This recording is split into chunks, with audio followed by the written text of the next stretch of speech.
A mediados del siglo XVIII, los británicos se ganaban la vida ante todo de un modo. Eran granjeros. La mayoría de la gente pasaba sus días trabajando la tierra como siempre habían hecho. Sin embargo, Inglaterra estaba a punto de sufrir el cambio más profundo de su historia, un cambio que nos afectaría y supondría un reto para todos. En un espacio de solo 60 años, Inglaterra experimentaría una revolución que sacaría al trabajador del campo y lo llevaría a la ciudad, de una economía rural a las fábricas urbanas. Esta es la historia de las máquinas y de la gente que, para bien o para mal, crearon nuestro mundo del trabajo moderno.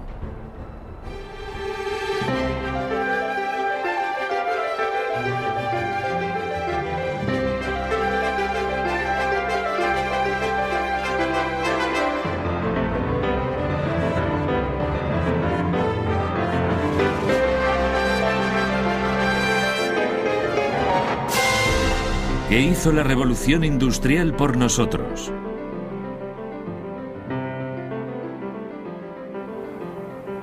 Maravillas de fábrica. Hace 250 años, los granjeros georgianos ya estaban cambiando el aspecto del paisaje. La población se estaba disparando en Inglaterra, así que cogieron las zonas pantanosas, las tierras yermas y los bosques, los secaron, los vaciaron y empezaron a ararlos.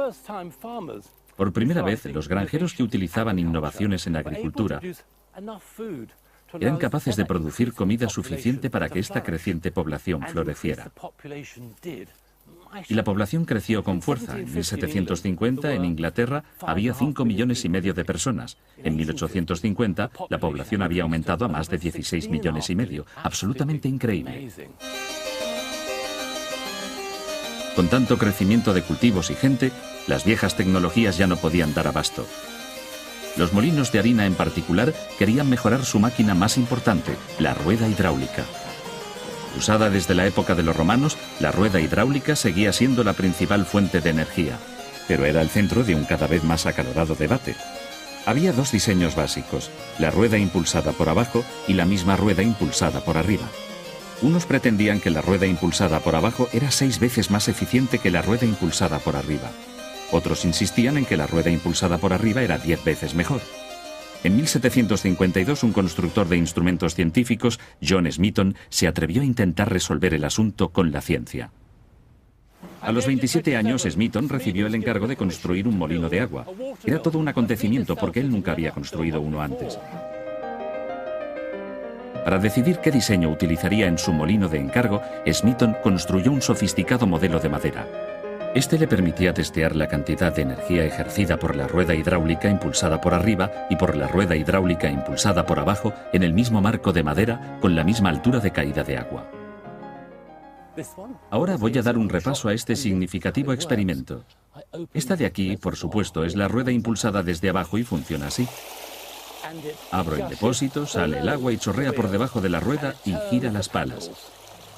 Ahora bien, aquí está la rueda impulsada por arriba. Lo mismo de antes, abro la esclusa y el chorro de agua sale por aquí. Debo decir que con el mismo volumen, sin ninguna duda, la potencia del agua es la misma en ambas ruedas. Lo que resulta interesante es que giran en distintas direcciones. Entonces, ¿cuál tiene más fuerza? Bueno, tendremos que hacer el juego de la cuerda para averiguarlo. Se puede hacer conectando las dos ruedas con esta barra de aquí. Por supuesto, la rueda más fuerte predominará y arrastrará a la más débil en su dirección.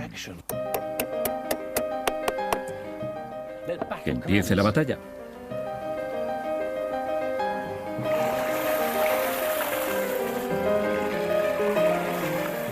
La rueda hidráulica impulsada por arriba va en la dirección que debería ir y arrastra a la rueda impulsada por abajo con ella.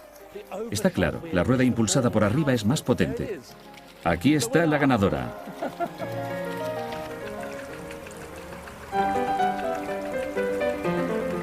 Smeaton mostró con su experimento que la rueda impulsada por arriba es aproximadamente el doble de eficaz que la rueda impulsada por abajo. La clave es la gravedad. La energía de la rueda impulsada por arriba es mayor porque cae desde arriba. No queriendo precipitarse en sus conclusiones, Smeaton tardó 6 años en publicar sus hallazgos. Los detalles de su análisis me han dejado un poco desconcertado, pero asombró a sus coetáneos. Con esta prueba científica y el análisis del resultado, Smeaton presentó un argumento sólido sobre la eficacia de máquinas que otros podrían continuar. Smeaton realmente había puesto los cimientos para la moderna profesión de la ingeniería civil. En manos de otro hombre, Richard Arkwright, la revolución daría el próximo paso crucial. Arkwright tenía una máquina totalmente nueva que funcionaba con la rueda hidráulica impulsada por arriba de Smeaton. Estaba escondida en un valle remoto de los Peninos en Derbyshire, como en una fortaleza. No quería que nadie viera lo que tenía allí dentro. La máquina secreta de Arkwright transformaría la manufactura de la industria campesina tradicional que se había mantenido intacta durante generaciones. El hilado de algodón. Para producir hilo de algodón a mediados del siglo XVIII, el algodón en crudo se hilaba en la rueca tradicional. El hilador primero sacaba las fibras de algodón y al mismo tiempo las juntaba con un giro y las introducía en la punta del huso. Entonces, la hebra que salía se tejía de nuevo en un huso. Era una labor de trabajo intensivo, muy especializado, pero requería mucho tiempo y solo producía un hilo muy frágil. La máquina de Arkwright cambiaría todo esto. La historiadora textil Anna Benson nos puede explicar cómo. Y ahora, Anna, aquí hay algo bastante diferente, una máquina que revolucionó la producción de hilo, el marco giratorio movido por agua de Arkwright, una cosa maravillosa. Anna, ¿puedes contarme cómo funciona este marco giratorio movido por agua? Quiero decir, lo que veo aquí es casi igual que el algodón natural que tenías allí en la mano, ¿verdad? En esta máquina, todos los procesos que he hecho en la rueda grande se hacen al mismo tiempo. Así que ponemos este algodón aquí detrás y estos rodillos están ajustados para ir a diferentes velocidades. El de atrás va más lento que el de delante y este trocito que yo estaba haciendo en la rueda grande se hace aquí. Va sacando las fibras de forma que cada vez es más fino. De acuerdo. Ahora puedo ponerlo en funcionamiento para ver lo que quieres decir. Tengo la rueda girando a mi ritmo y luego pongo en marcha el mecanismo así y... Ah, allá vamos.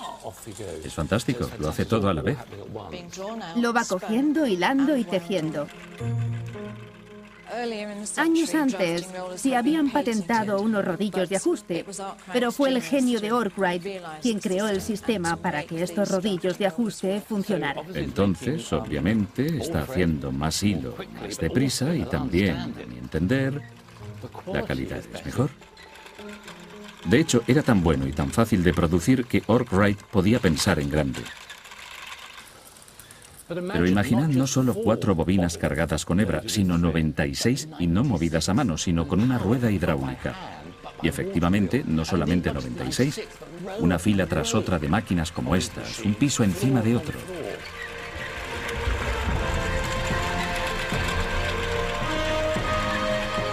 Un sueño como este implicaba un tipo de edificio totalmente nuevo.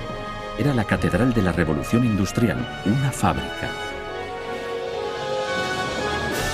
El prototipo de molino de hilado de algodón de Arkwright fue el primero de su clase en el mundo y el iniciador del sistema de trabajo en fábrica. Un sistema en busca de mano de obra.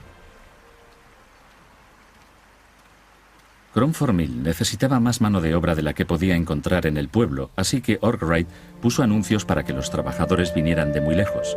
Pero él buscaba un tipo de trabajador en particular. Dado que el marco giratorio movido por agua había convertido ese trabajo de habilidad en un sencillo juego de niños, Arkwright necesitaba principalmente mano de obra no cualificada. Puso anuncios para familias, de forma que tendría como empleados en su molino, por muy poco, a mujeres y niños.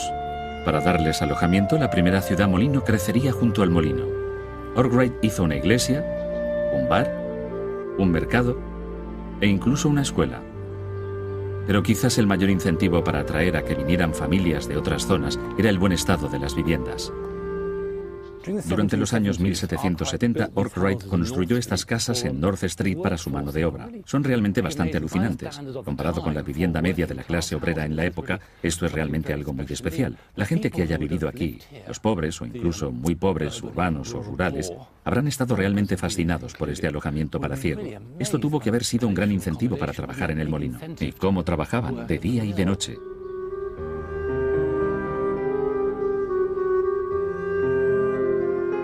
Desde luego, los empleados de Arkwright veían cómo todo su estilo de vida había cambiado por la forma en que tenían que trabajar en el molino. Para sacar provecho de su inversión, Arkwright dirigió esta fábrica de Cromford para que funcionara las 24 horas. Y así empezó el trabajo por turnos. El tiempo era dinero. Esto era altamente productivo, pero un lugar un poco preocupante. La mano de obra trabajaba duro durante muchas horas fijas, que se hacían cumplir con amenazas de castigos y multas. Niños exhaustos trabajaban duro en turnos de 13 horas, día y noche, 6 días a la semana. La máquina dictaba el ritmo de vida. Y este era el precio que los empleados pagaban por un pequeño, aunque seguro salario. Su patrón, Arkwright, por otra parte, estaba ganando una fortuna. Concedió licencias de su patente tecnológica del marco giratorio movido por agua, pero solo en cantidades de 1000 usos, así que cualquiera que quisiera utilizar la máquina también tenía que montar una fábrica. 18 años después de haber creado Cromford, había más de 140 molinos funcionando con marco giratorio movido por agua repartidos por todo el país. Pero la fábrica todavía estaba lejos de alcanzar su pleno potencial. Solo una cosa podría cambiar eso: el vapor. Todo empezó con un hervidor de agua. La tía de James Watt estaba enfadada. Antes que leer un buen libro, el chaval de 15 años se sentaba en casa todo el día observando cómo hervía el hervidor. Levanta la tapa, mira dentro, ve el vapor que sale, ve el vapor condensado en el interior de la tapa. Ahora, lo que la tía tomó por holgazanería era en realidad el gran interés de un joven científico, un hombre que, en su día, inventaría el primer motor de vapor realmente eficiente. James Watt se hizo mayor y llegó a ser un constructor de instrumentos científicos en la Universidad de Glasgow.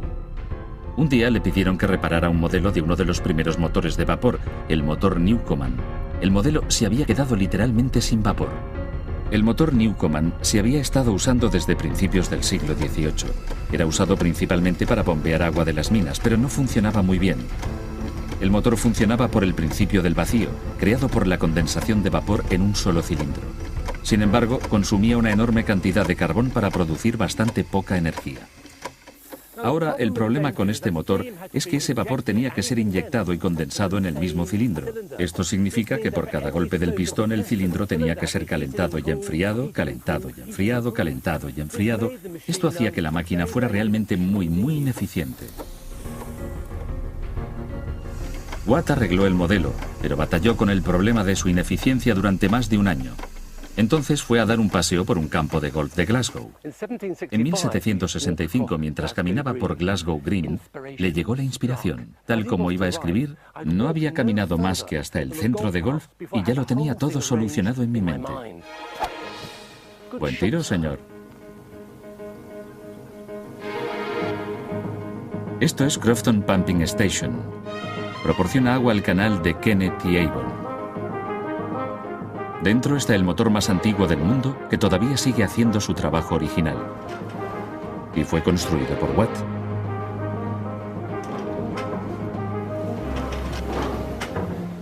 En el motor Newcomen, el vapor era inyectado y condensado en el mismo cilindro, haciendo que fuera realmente poco eficiente.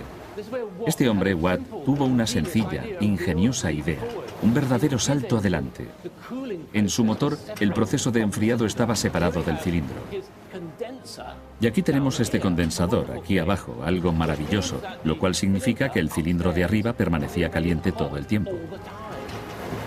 El vapor del hervidor entra por el cilindro de la parte superior, empujando hacia abajo al pistón de dentro. Al final del recorrido, la presión del cilindro es ecualizada, y el peso natural de la barra de la bomba tira del pistón hacia su posición inicial.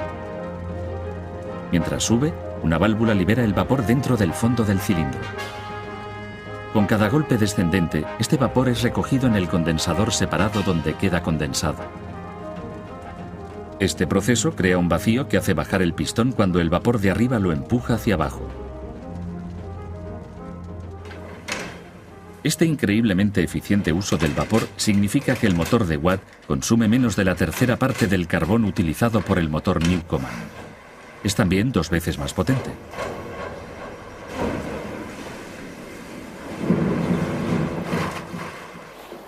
La impresionante fuerza de este motor levantaba 1 tonelada de agua con cada golpe.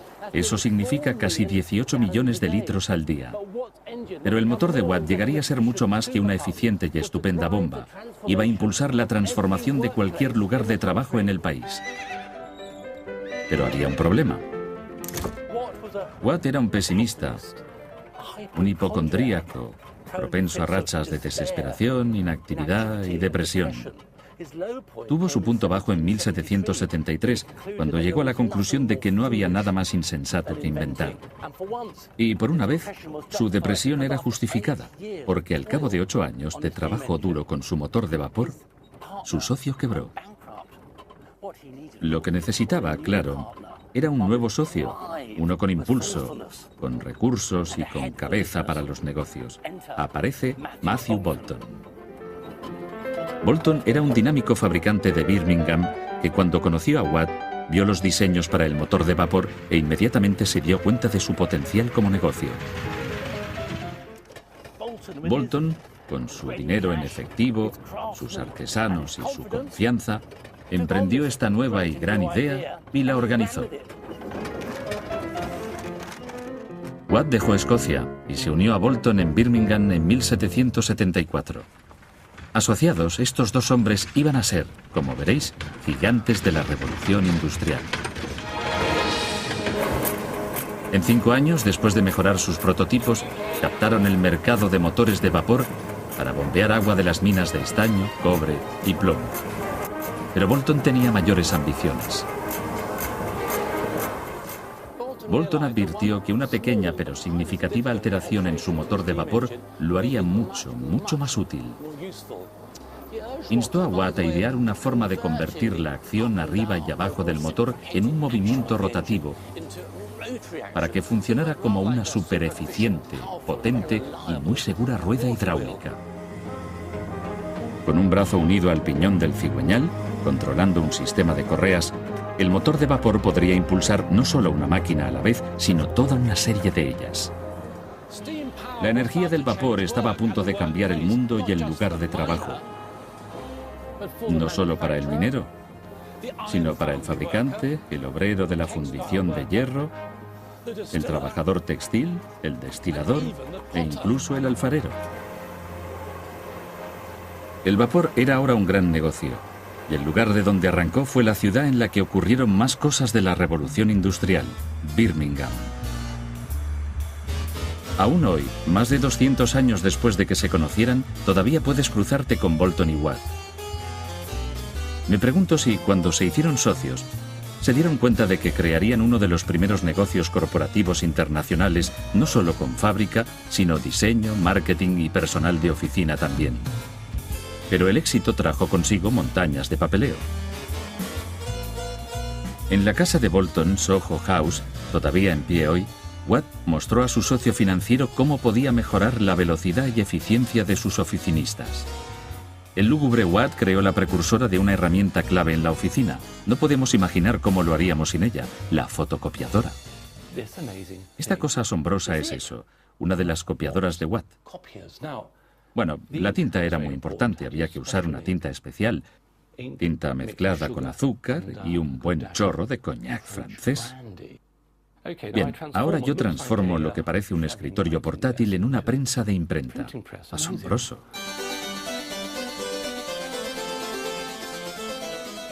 Bueno, ahora voy a hacer una copia de mi carta. Watt me da estas instrucciones. Cubra la carta escrita con tinta especial con una hoja de papel copiativo cuidadosamente humedecida y coloque ambas entre 2 trozos de cartulina. Luego, enganche la manivela al rodillo, inserte la carta intercalada en el cartón y finalmente pase la prensa por encima 2 veces. Vamos a ver. Cielos, asombroso. Una copia, no muy limpia quizás, pero puede ser que yo no haya puesto muy bien la tinta o el tipo de humedad adecuada en el papel. Pero de todas formas, una muy buena copia. Y bueno, aquí está. Mr. Watt lo hizo, inventó la primera máquina copiadora. La prensa copiadora de cartas era sencillamente un éxito de ventas. La fábrica de Bolton en Birmingham era un productor consolidado de una gran variedad de artículos. Su único argumento de venta era su soberbio y constante nivel de calidad. Objetos de plata asombrosamente bellos, hebillas, medallas, joyas y sobre todo botones. Incluso el rey y la reina eran clientes, y con los británicos georgianos de todo el país siguiendo la moda, la demanda de botones era alta.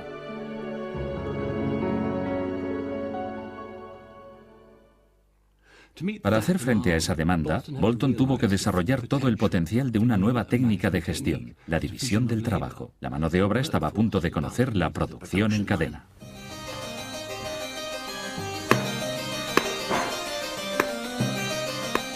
La genialidad de Bolton fue acabar con las etapas de producción. Uno que visitara su fábrica veía cómo, en lugar de emplear una sola mano para producir un botón, trabajadores con habilidad y sin ella realizaban diferentes partes del proceso, ya sea redondear, estampar, cortar, grabar o dorar.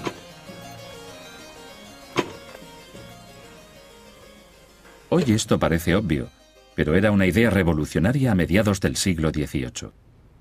El economista más famoso de su época, Adam Smith, describía en su obra La riqueza de las naciones cómo la producción de un alfiler era industrializada por la división del trabajo. Adam Smith se fijó en que la fabricación de un humilde alfiler se puede dividir en 18 etapas distintas de variada dificultad y complejidad. Por ejemplo, sacar el alambre, estirar el alambre, añadir la cabeza del alfiler, bastante complicado seguro, una cosa tan diminuta, y luego, claro, el afilado del alfiler. Ahora Smith advirtió que si participaban 10 personas en la producción de alfileres, siendo cada una responsable de una etapa diferente de fabricación, entonces, en un día, se podían hacer 48.000 alfileres, una media de 4.800 alfileres por persona. Por otra parte, si una sola persona intentaba hacer un alfiler realizando todas las 18 etapas diferentes, entonces tendría suerte si hacía 20 alfileres al día. Más, mejor y con menor esfuerzo y coste. Esto era una empresa de consultoría estilo siglo XVIII. Esta fábrica de botones en Birmingham, que es el origen de la época de Bolton, todavía trabaja mucho. Aquí podemos ver cómo cada etapa la realiza una mano diferente. Y todavía hoy esta es la forma más económica de producir las cosas. Con la energía de vapor y una mano de obra organizada dirigiéndola, la revolución industrial era imparable. A principios del siglo XIX, la minería, la ingeniería y la fabricación avanzaban literalmente a todo vapor, dejando atrás a la vieja economía agrícola.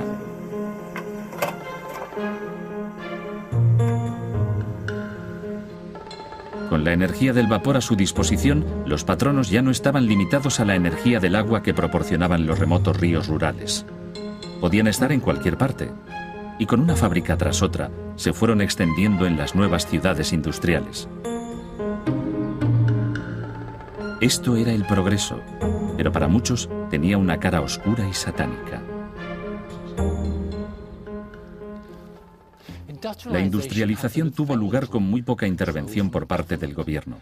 Los industrialistas, los patronos, podían, en su búsqueda de amplios beneficios, hacer realmente lo que quisieran. No hubo leyes efectivas para proteger los derechos de los trabajadores hasta los años 1840, y los sindicatos, bueno, eran prácticamente inexistentes. El jefe tenía al trabajador casi a su merced, y ninguno era tan vulnerable como el tejedor. Más que ningún otro trabajador, el tejedor experimentaba la gloria y la miseria del progreso industrial. Al empezar la revolución industrial, la mecanización le había hecho rico. Las máquinas de hilar habían hecho bajar el precio del algodón y mantenían al tejedor trabajando constantemente mientras intentaba satisfacer sin parar la demanda de tejidos nuevos y baratos. Ahora la mecanización le había alcanzado en habilidad. Los nuevos telares mecanizados, impulsados con vapor, harían que el tejedor perdiera su empleo. Manejados por gente sin preparación, los telares mecanizados podían hacer el intrincado trabajo del tejedor mucho más rápidamente y más barato. Sencillamente, él no podía competir. Los patronos usaban la competición con los telares mecanizados para bajar los salarios de los tejedores. Y los tejedores, enfrentados a decrecientes perspectivas de empleo, tenían que coger cualquier empleo que encontraran sin importar la cantidad de horas de trabajo, cualquier cosa para mantener cuerpo y alma juntos. Ahora, enfrentados a la falta de apoyo por parte del gobierno, los tejedores tuvieron que actuar directamente. En los años 1820 el proceso industrial estalló en todos los nuevos distritos textiles de Inglaterra. Pero la protesta fue en vano. Los tejedores de Inglaterra, enfrentados al hambre, llegarían literalmente a desaparecer. Fueron 250.000.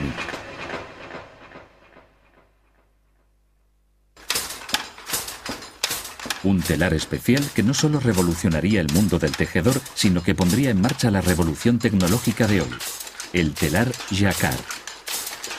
Un francés, Joseph-Marie Jacquard, inventó su telar en 1801 para tejer telas con estampados de moda. Lo ingenioso era que los estampados se podían tejer automáticamente.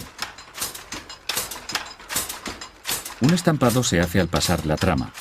Un hilo de color que corre a través del telar por el espacio entre los hilos tensos de la urdimbre que van de la parte de delante del telar a la de atrás. El estampado que sale depende de si la trama pasa por encima de los hilos de la urdimbre o por debajo. Para que eso ocurra, algunos hilos de la urdimbre se levantan, mientras que otros se quedan en su sitio. He venido a Paradise Mill, en Macclesfield, para que nos lo cuente una tejedora, Sarah Lees. ¿Cómo sabe el telar qué hilos de la urdimbre hay que levantar, cuáles hay que dejar en su sitio y en qué orden? Bueno, todo está controlado por el Jacquard desde arriba y con sus tarjetas perforadas que le dicen cuáles quieren dejar o coger.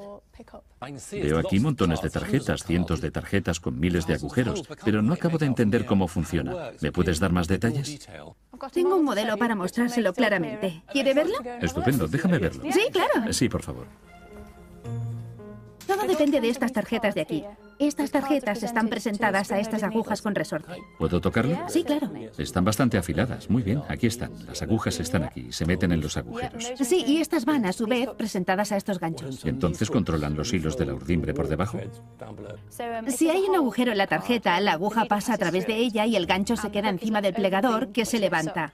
Entonces, si hay un agujero, el hilo de la urdimbre se levantaría, mientras que si hay una parte sólida, el gancho es empujado fuera del plegador y el hilo de la urdimbre se queda abajo. Si muevo el pedal, se puede ver como cada vez coge hilos diferentes. Increíble. Así que estas tarjetas son básicamente el código para el estampado en el tejido. Sí. Esto parece algo muy innovador. Lo era. No solo controlaba el Jacquard, sino que más tarde esto condujo a los primeros programas de ordenador. Así que los mismos códigos del sistema binario se usaron para programar el telar Jacquard. Los agujeros y espacios y un trozo de tarjeta se aplicaron más tarde para programar los primeros ordenadores. Así, en este sentido, se puede decir que la tecnología del mundo moderno de la información empezó aquí, con el telar Jacquard.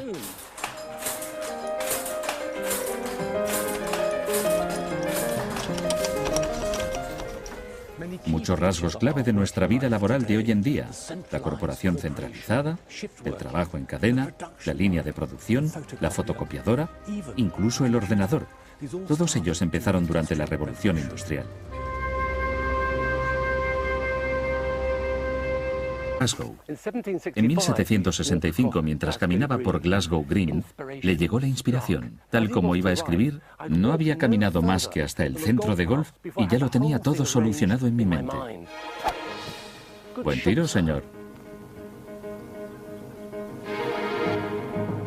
Esto es Crofton Pumping Station. Proporciona agua al canal de Kennet y Avon. Dentro está el motor más antiguo del mundo que todavía sigue haciendo su trabajo original. Y fue construido por Watt.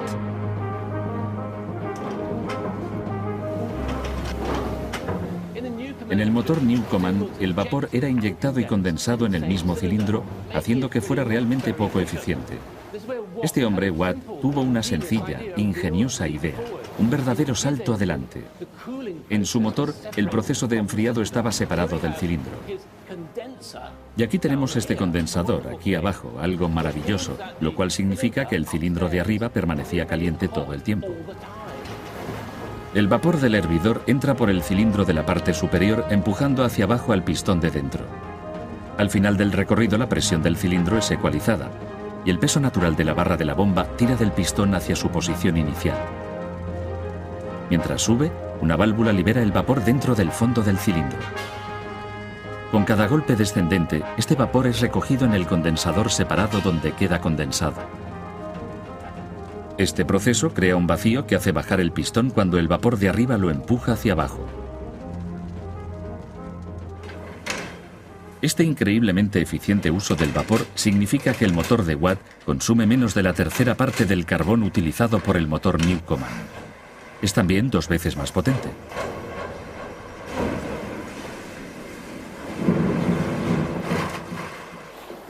La impresionante fuerza de este motor levantaba 1 tonelada de agua con cada golpe. Eso significa casi 18 millones de litros al día. Pero el motor de Watt llegaría a ser mucho más que una eficiente y estupenda bomba.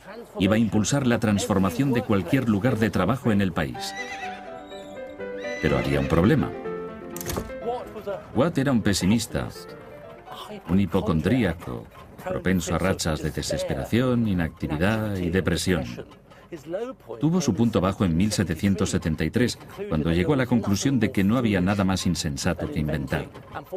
Y por una vez, su depresión era justificada, porque al cabo de 8 años de trabajo duro con su motor de vapor, su socio quebró. Lo que necesitaba, claro, era un nuevo socio, uno con impulso, con recursos y con cabeza para los negocios. Aparece Matthew Boulton. Boulton era un dinámico fabricante de Birmingham que cuando conoció estaba a punto de cambiar el mundo y el lugar de trabajo. No solo para el minero, sino para el fabricante, el obrero de la fundición de hierro, el trabajador textil, el destilador e incluso el alfarero.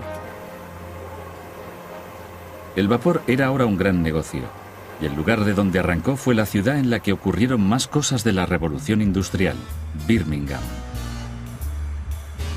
Aún hoy, más de 200 años después de que se conocieran, todavía puedes cruzarte con Boulton y Watt. Me pregunto si, cuando se hicieron socios, se dieron cuenta de que crearían uno de los primeros negocios corporativos internacionales, no solo con fábrica, sino diseño, marketing y personal de oficina también. Pero el éxito trajo consigo montañas de papeleo. En la casa de Boulton, Soho House, todavía en pie hoy, Watt mostró a su socio financiero cómo podía mejorar la velocidad y eficiencia de sus oficinistas. El lúgubre Watt creó la precursora de una herramienta clave en la oficina. No podemos imaginar cómo lo haríamos sin ella, la fotocopiadora. Esta cosa asombrosa es eso, una de las copiadoras de Watt. Bueno, la tinta era muy importante, había que usar una tinta especial, tinta mezclada con azúcar y un buen chorro de coñac francés. Bien, ahora yo transformo lo que parece un escritorio portátil en una prensa de imprenta. Asombroso.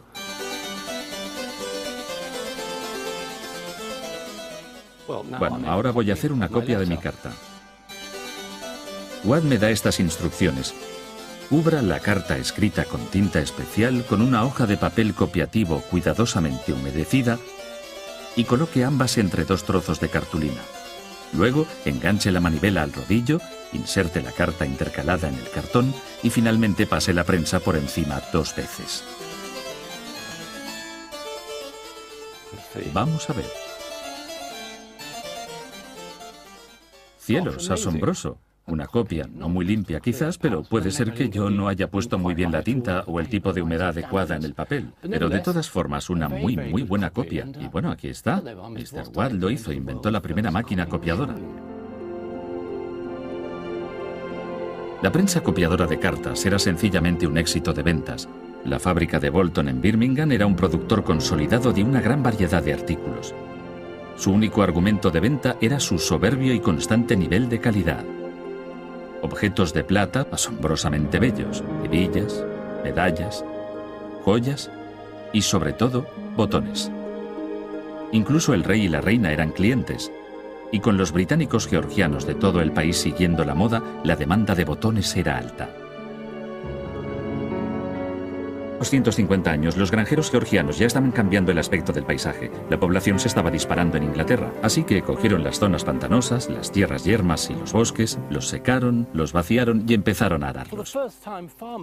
Por primera vez, los granjeros que utilizaban innovaciones en agricultura eran capaces de producir comida suficiente para que esta creciente población floreciera. Y la población creció con fuerza. En 1750, en Inglaterra, había 5,5 millones de personas. En 1850, la población había aumentado a más de 16,5 millones. Absolutamente increíble. Con tanto crecimiento de cultivos y gente, las viejas tecnologías ya no podían dar abasto. Los molinos de harina en particular querían mejorar su máquina más importante, la rueda hidráulica. Usada desde la época de los romanos, la rueda hidráulica seguía siendo la principal fuente de energía, pero era el centro de un cada vez más acalorado debate. Había dos diseños básicos, la rueda impulsada por abajo y la misma rueda impulsada por arriba. Unos pretendían que la rueda impulsada por abajo era 6 veces más eficiente que la rueda impulsada por arriba. Otros insistían en que la rueda impulsada por arriba era 10 veces mejor. En 1752, un constructor de instrumentos científicos, John Smeaton, se atrevió a intentar resolver el asunto con la ciencia. A los 27 años, Smeaton recibió el encargo de construir un molino de agua. Era todo un acontecimiento porque él nunca había construido uno antes. Para decidir qué diseño utilizaría en su molino de encargo, Smeaton construyó un sofisticado modelo de madera. Este le permitía testear la cantidad de energía ejercida por la rueda hidráulica impulsada por arriba y por la rueda hidráulica impulsada por abajo en el mismo marco de madera con la misma altura de caída de agua. Ahora voy a dar un repaso a este significativo experimento. Esta de aquí, por supuesto, es la rueda impulsada desde abajo y funciona así. Abro el depósito, sale el agua y chorrea por debajo de la rueda y gira las palas. Ahora bien, aquí está la rueda impulsada por arriba. Lo mismo de antes, abro la esclusa y el chorro de agua sale por aquí. Debo decir que con el mismo volumen, sin ninguna duda. La potencia del agua es la misma en ambas ruedas. Lo que resulta interesante es que giran en distintas direcciones. Entonces, ¿cuál tiene más fuerza? Bueno, tendremos que hacer el juego de la cuerda para averiguarlo.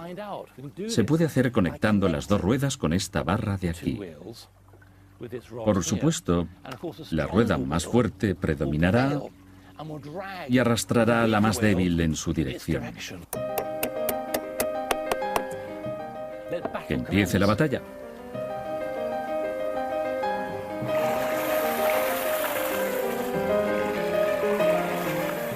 La rueda hidráulica impulsada por arriba va en la dirección que debe. James Watt se hizo mayor y llegó a ser un constructor de instrumentos científicos en la Universidad de Glasgow. Un día le pidieron que reparara un modelo de uno de los primeros motores de vapor, el motor Newcomen. El modelo se había quedado literalmente sin vapor. El motor Newcomen se había estado usando desde principios del siglo XVIII. Era usado principalmente para bombear agua de las minas, pero no funcionaba muy bien. El motor funcionaba por el principio del vacío, creado por la condensación de vapor en un solo cilindro. Sin embargo, consumía una enorme cantidad de carbón para producir bastante poca energía. Ahora, el problema con este motor es que ese vapor tenía que ser inyectado y condensado en el mismo cilindro. Esto significa que por cada golpe del pistón el cilindro tenía que ser calentado y enfriado, calentado y enfriado, calentado y enfriado. Esto hacía que la máquina fuera realmente muy ineficiente. Watt arregló el modelo, pero batalló con el problema de su ineficiencia durante más de un año. Entonces fue a dar un paseo por un campo de golf de Glasgow. En 1765, mientras caminaba por Glasgow Green, le llegó la inspiración. Tal como iba a escribir, no había caminado más que hasta el centro de golf y ya lo tenía todo solucionado en mi mente. Buen tiro, señor. Esto es Crofton Pumping Station. Proporciona agua al canal de Kennet y Avon. Dentro está el motor más antiguo del mundo que todavía sigue haciendo su trabajo original. Y fue construido por Watt.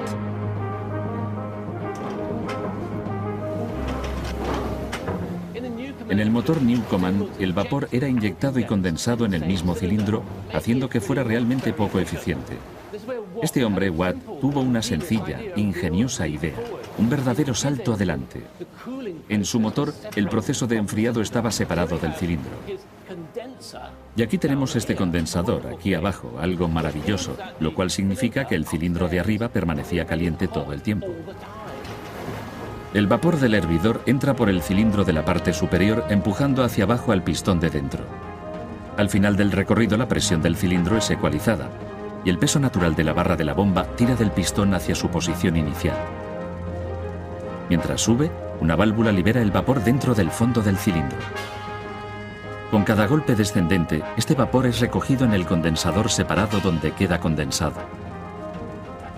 Este proceso crea un vacío que hace bajar el pistón cuando el vapor de arriba lo empuja hacia abajo. Este increíblemente eficiente uso del vapor significa que el motor de Watt consume menos de la tercera parte del carbón utilizado por el motor Newcomen. Es también 2 veces más potente. Estar en cualquier parte.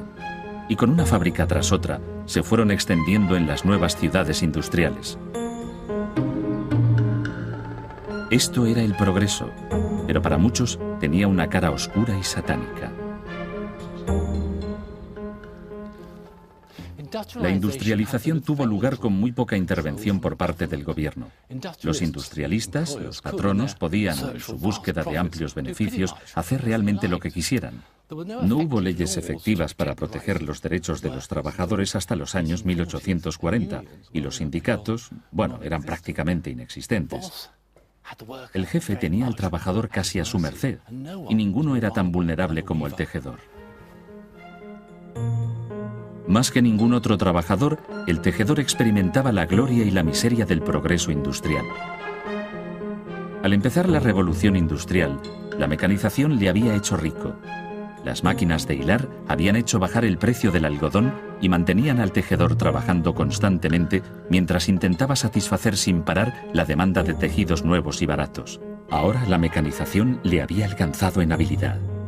Los nuevos telares mecanizados impulsados con vapor harían que el tejedor perdiera su empleo. Manejados por gente sin preparación, los telares mecanizados podían hacer el intrincado trabajo del tejedor mucho más rápidamente y más barato. Sencillamente, él no podía competir. Los patronos usaban la competición con los telares mecanizados para bajar los salarios de los tejedores. Y los tejedores, enfrentados a decrecientes perspectivas de empleo, tenían que coger cualquier empleo que encontraran sin importar la cantidad de horas de trabajo, cualquier cosa para mantener cuerpo y alma juntos. Ahora, enfrentados a la falta de apoyo por parte del gobierno, los tejedores tuvieron que actuar directamente.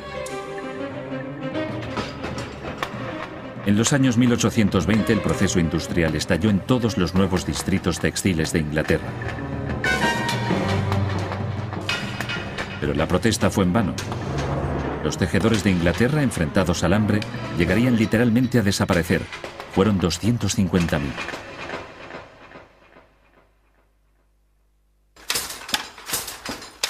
Un telar especial que no solo revolucionaría el mundo del tejedor, sino que pondría en marcha la revolución tecnológica de hoy, el telar Jacquard.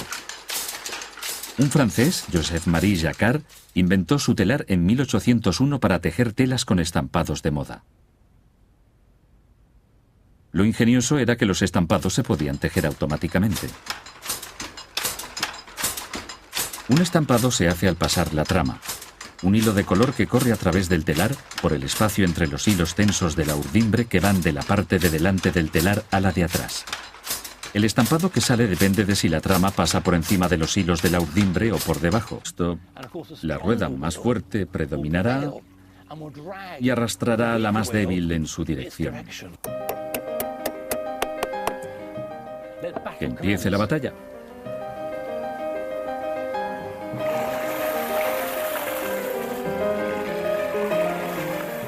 La rueda hidráulica impulsada por arriba va en la dirección que debería ir y arrastra a la rueda impulsada por abajo con ella.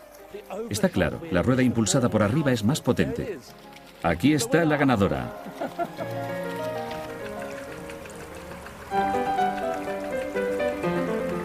Smeaton mostró con su experimento que la rueda impulsada por arriba es aproximadamente el doble de eficaz que la rueda impulsada por abajo. La clave es la gravedad. La energía de la rueda impulsada por arriba es mayor porque cae desde arriba. No queriendo precipitarse en sus conclusiones, Smeaton tardó 6 años en publicar sus hallazgos. Los detalles de su análisis me han dejado un poco desconcertado, pero asombró a sus coetáneos. Con esta prueba científica y el análisis del resultado, Smeaton presentó un argumento sólido sobre la eficacia de máquinas que otros podrían continuar. Smeaton realmente había puesto los cimientos para la moderna profesión de la ingeniería civil. En manos de otro hombre, Richard Arkwright, la revolución daría el próximo paso crucial. Arkwright tenía una máquina totalmente nueva que funcionaba con la rueda hidráulica impulsada por arriba de Smeaton. Estaba escondida en un valle remoto de los Peninos en Derbyshire, como en una fortaleza. No quería que nadie viera lo que tenía allí dentro. La máquina secreta de Arkwright transformaría la manufactura de la industria campesina tradicional que se había mantenido intacta durante generaciones. El hilado de algodón. Para producir hilo de algodón a mediados del siglo XVIII, el algodón en crudo se hilaba en la rueca tradicional. El hilador primero sacaba las fibras de algodón y al mismo tiempo las juntaba con un giro y las introducía en la punta del huso. Entonces, la hebra que salía se tejía de nuevo en un huso. Era una labor de trabajo intensivo, muy especializado, pero requería mucho tiempo y solo producía un hilo muy frágil. La máquina de Arkwright cambiaría todo esto. La historiadora textil Anna Benson nos puede explicar cómo. Y ahora, Anna, aquí hay algo bastante diferente, una máquina que revolucionó la producción de hilo, el marco giratorio movido por agua de Arkwright. Una cosa maravillosa. Anna, ¿puedes contarme cómo funciona este marco giratorio movido por agua? Quiero decir, lo que veo aquí es casi igual que el algodón natural que tenías allí en la mano, ¿verdad? En esta máquina, todos los... Y efectivamente, no solamente 96, una fila tras otra de máquinas como estas, un piso encima de otro.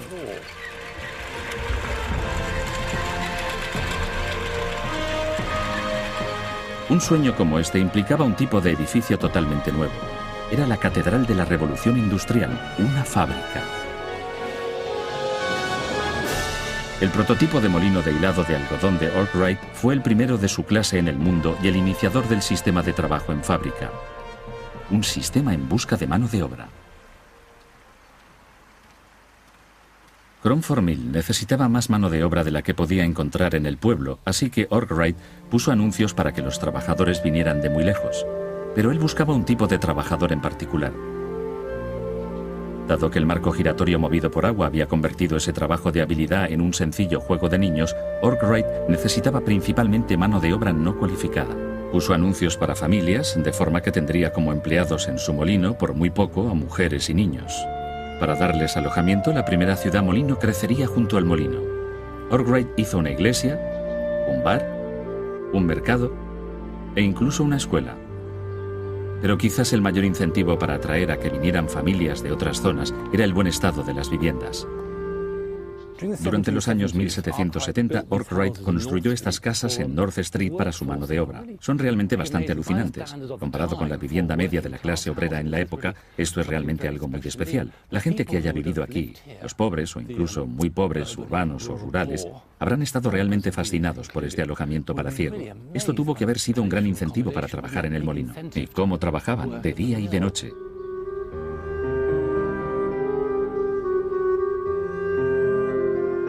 Desde luego, los empleados de Arkwright veían cómo todo su estilo de vida había cambiado por la forma en que tenían que trabajar en el molino. Para sacar provecho de su inversión, Arkwright dirigió esta fábrica de Cromford para que funcionara las 24 horas. Y así empezó el trabajo por turnos. El tiempo era dinero. Esto era altamente productivo, pero un lugar un poco preocupante. La mano de obra trabajaba duro durante muchas horas fijas, que se hacían cumplir con amenazas de castigos y multas. Niños exhaustos trabajaban duro en turnos de 13 horas, día y noche, 6 días a la semana. La máquina dictaba el ritmo de vida. Y este era el precio que los empleados pagaban por un pequeño, aunque seguro salario. Su patrón, Arkwright, por otra parte, estaba ganando una fortuna. Concedió licencias de su patente tecnológica del marco giratorio movido por agua, pero solo en cantidades de 1000 usos, así que cualquiera que quisiera utilizar